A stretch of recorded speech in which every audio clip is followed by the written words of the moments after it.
Now let's think about the biological library. Our body has very unique immune systems. If you have any material coming from outside into our body, so that kind of material we can call antigen. And antigen is coming into our other body, then our body is generating combinatorial material, so-called antibodies. And this antibody is generated by B cell. And B cell, once it is differentiated, it becomes mature plasma cells. And then eventually these plasma cells generate a lot of antibodies. And this antibody can recognize the antigen and can neutralize it. And one B cell can make one type of antibody, we can think. This is a general structure of an antibody. Antibody has one stem in the middle and then two arms. And these two arms are identical. And this protein we call immunoglobulin. And molecular weight is approximately 150 kilodalton. And it has two heavy chain and two light chain. And by looking at this structure, approximately we can think this motif, and this motif almost the same size. Now this one is about 50 kilodalton, 50 kilodalton, and 50 kilodalton. So keep that in mind. And if you look at those structure, now this is one heavy chain, about 50 kilodalton, another heavy chain, and then light chain, light chain. So each of them is 25 kilodalton. Now there is several terms we can read here. FAB is this part. AB is antigen binding region, and the FC, C sounds like a constant, but actually this is originally from crystallizable. So it has a similar meaning. Because it's exactly the same sequence, that's why that's easier to crystallize. So anyway, this motif here, and two FAB and one FC, each of them is approximately 50 kilodalton. And antigen binding site is actually this part here. So here, this part. This part is half of this, approximately 25 kilodalton. And then connecting part here, this we call the hinge regions. And here one important term is a paratope. Paratope is specific area for antigen binding. And in contrast, the binding site of antigen site, that is what we call epitope. So epitope is a binding site from antigen site, and paratope is a binding site from antibody. Okay. Let's look at it again. Now here we see this is a heavy chain, and then 3/4 are constant area. Only 1/4 is variable area. Light chain is also half of them is constant area, and then only half is a variable area. And this part is antigen binding site. Here is one interesting other question. How many different type of antibody we can generate? We may have numerous of different enemies as an antigen. If they invade us, we need to express many antibodies to screen out which antibody can specifically bind to that antigen and remove them. So maybe we need millions of different antibody. Now here's one important problem. How many total number of our gene? Human genome that tells us that we have approximately more than 25,000 genes. If you need millions of different antibody, where can you get that high numbers of diversity for protein coding? So very interestingly, life form, especially these antibodies, they utilize combinatorial chemistry. So in a sense, we learned those complicated concepts from nature, especially with the example of antibodies. So antibodies, the heavy chain here, so 3/4 of them were constant and the one part was variable area. Do you remember? Now this variable part, it has V region and then D region, variety, diversity, and joint. And this area, we can get each one component each, make combinatorial library. This is a real combinatorial library. Let's just say this variable area has 51 and then 26 and 6. Then altogether, this can make up about 8,000 combinations. but this is only from the heavy chain side. And light chain also has a similar, but it doesn't have the D, it has only V and J. And then this can make up combination about 200. And they can make this binding site together. That's why we should combine this together. And altogether, this is about 1.6, 1.7 million of different combination we can make.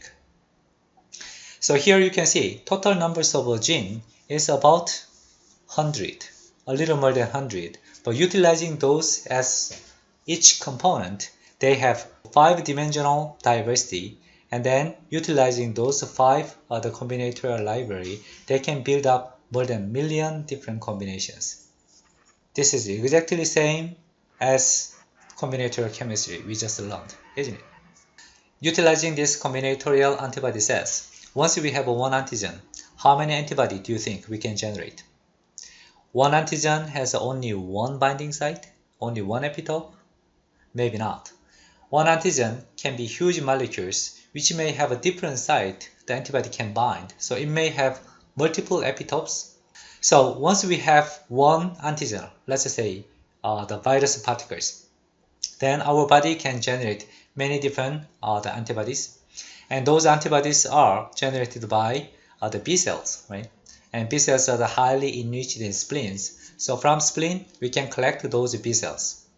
Each individual B cells can make one antibody each, and then we can make a hybridoma with the myeloma cells. Myeloma is a cancerous B cell type of cells, and then we make the fused cell. Those fusion cells we call hybridoma, and then we culture them. Now the advantage of this hybridoma is the cells can live forever like a cancer, and then we select out which cell generate the strongest binding, the antibodies, and if you can select out that single cell, this is what we call cloning, and this antibody is a single antibody we call monoclonal antibodies. In previous page, when you counted those antibody numbers, about 1.6 million, are you satisfied with those numbers? 1.6 million antibody number is enough numbers, you think? Maybe not. So our B cells, they do another diversity generation process. So in the beginning, the genes we get from our father and mother, so those antibodies, first product, we call germline antibody. Germline means it's a sperm or eggs which is inherited from our parents. Those are original set of genetic information to make antibodies. Once we have those germline antibodies, now later when they bind to this antigen, and then these B cells go into very high rate of mutations. So this is a somatic hypermutation we call, and then during those somatic hypermutation, we generate another huge numbers of the diversity, and then eventually figure out best binding the antibodies for specific antigen. So whole of this process takes about 2 weeks. That's why when we get infections, we need about 2 weeks of time until we get very specified antibody generations. If you compare this germline versus somatic antibody, are they similar or different? So the study says that original antibody, the germline antibodies, it's more like an induced fit model. It's kind of a weak binding, but it can bind many different structures. And to find out the hit or the first lead the antibody structure. After those the antibody generating B cell is selected, and through hypermutations or somatic mutations, they quickly generate a lot of small diversities within that selected the antibody structure. Now they make more and more rigid antibody. Now this is more similar to key and lock model of binding mode they have. So beginning germline antibodies is softer, and they can be induced to fit like our hand, which can bind to many different things. Later, it becomes like a lock structure and then can bind to the specific antigen very strongly. Now coming back to the antibody structure, let's look at this again. Now here we have 50 kilodalton, 1/3 of a structure here, and out of this 50, maybe only half of this area is variables. This is important. So to make it easy to utilize, how about to take these two parts and then connect them each other like this. Now here, this is from heavy chain, this is from light chain. This is originally separate to two strands. By connecting this from one side to the other, now we can make this a single chain FV, the fragment variable. Now this one is mimicking to antibody's binding site. Then we can remove all other structures, and then we can keep only one single chain antibody-like structure in terms of protein other sequences. Now can you guess the size of this part, SCFB? This is about 50, about half here. Yes, this is about 25 kilodalton size of proteins. Different variable structures we can make. Maybe whole FAB about 50 kilodalton. Single chain FB is about half size of it. And sometimes you can connect these two to make a dimer binding, or natural structure should be these two arms should have the same structure, but you can engineer one side and the other side is a different other structure. In this case, this is a hetero the structure which can bind to different antigens. So anyway, utilizing this antibody-like that proteins, we can do another kind of combinatorial biological libraries. This is a famous the bacteriophage M13. M13 has a different coat proteins, and one of them we can utilize, let's say P3 here, and we can attach those antibody-like protein expressed on here, and then utilize this as high throughput screening system. This approach we call phage display. And now you hear movie clip to explain this concept. This is the story about how we find antibody medicines. First we take some genes that are the molecular recipe for antibodies and combine them on a strand of DNA. We package the DNA in a protein coat made from a virus which only infects bacteria. The antibody genes make an antibody hat which is attached to the top of the virus coat. The virus is called a phage, and the combination is called a phage antibody. The phage antibody hat is unique and gives it the ability to bind to a disease target molecule. Change the antibody genes and you change the type of hat and what it can bind to. We make many of these antibody phage, and our pool has over 100 billion different kinds. Together, all these antibody phage are called a library, and this is our source for finding new antibody medicines. To target a particular disease molecule, we therefore need to find the right phage antibody from our library. For example, if we want to find an antibody to this orange one, we can use it as bait, like a fly on a fishing rod. Only the antibody phage that has a hat which can fit the orange shape will bind and stick to the target molecule. We can fish in our pool of antibody phage with our disease target and pull out each antibody phage that bites on our bait. When we find one that binds, it brings the antibody genes with it inside the coat.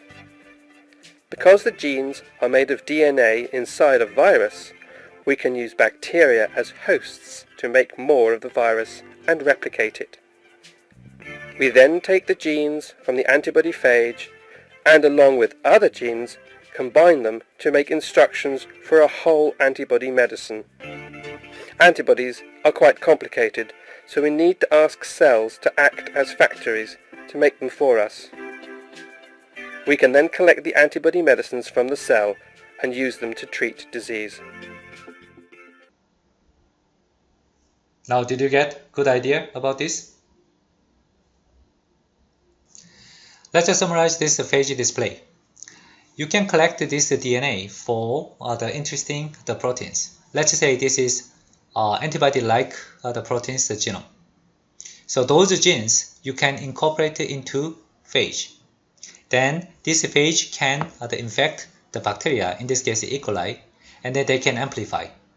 And by breaking up this the bacteria, you can collect a lot of these virus particles, and those virus particles express this library. And then based on your the bait, this can be your target protein or target small molecule, many different things. So you can immobilize those targets on the bottom, and then only bound the virus can stay here. All others you can wash out. And the bound form you can release again, and then amplify this, and then do this cycle. So this what we call biopanning. Panning is a PAN. Original panning is to isolate out the gold from the sand.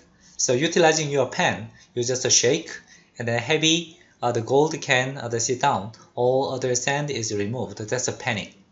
So this is biological screening. That's why we call this biopanning. So this is the concept of phage display. Comparing to chemical library, in this case, you can utilize the genetic information of those viruses, and then once you get this virus isolated, you can amplify those by infection again, and then make more copies of those viruses, and then you can sequence them. Or even you can use RT-PCR to amplify your DNA contents, and then make more amount of the DNA, and you can sequence them. So this is very unique advantage of your utilizing biological system comparing to chemical libraries. If you look at this M13 bacteriophage again, actually bacteriophage has different proteins. One of those very popular protein we utilize is a P3 because it has quite a long structure. So that's why we can express quite big protein like single chain FB, which has about 25 kilodalton, but copy number wise is only 5. But in comparison, on the body here, it has a lot more numbers of copies of protein, so-called P8. Now, you can express if it is a small peptide.